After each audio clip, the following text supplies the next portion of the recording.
ug karon mga idol, mauday ni siya ang hitsura sa Tangkaan Beach Resort.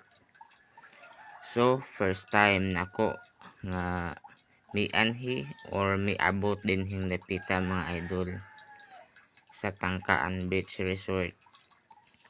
Kay gidala ko sa akong amigo or sa akong kaila nga vlogger nga si Idol Ronski Ron Vlog.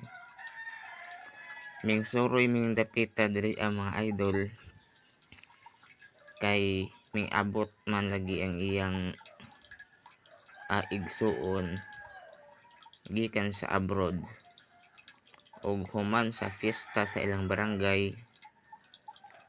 Nag-schedule sila og pagpangaligo mga idol, ug sa ilang pamilya mga idol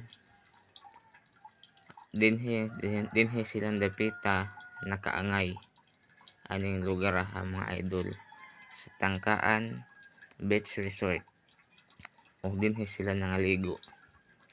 So ingon ani kadaghan ang tao di ay mga idol sa Tangkaan Beach Resort tungod sa kagwapa ug kanindot sa view din hindapita mga idol.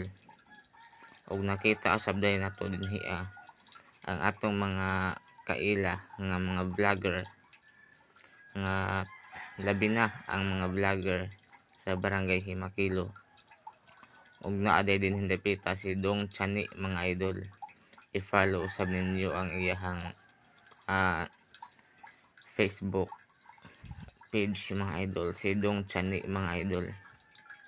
Ug dinhi mga idol mao ni siya ang area sa mga kaliguanan, mga nindot ng mga cottages mga idol, ug nindot kayo tan-awon mga idol kay atbang ra kini sa Limasawa Island mga idol. Ug makita nato diri grabe kayong kalingaw sa mga tawo nga naligo diri ang mga idol. Na-enjoy sila sa ilang pagpangaligo diri mga idol. Wa lang tahin swertehi mga idol sa pagpangaligo diri dapita. Kay pag abot na mo nangaon mi o pagkaho magpangaon ang mga kaubanan day mga idol nga hagbay ra nangabot. Naka-schedule na po sila sa pagpangauli. Ug mao na mga idol nga kami nag-video na lang sad mi mga idol. Naglibot-libot mi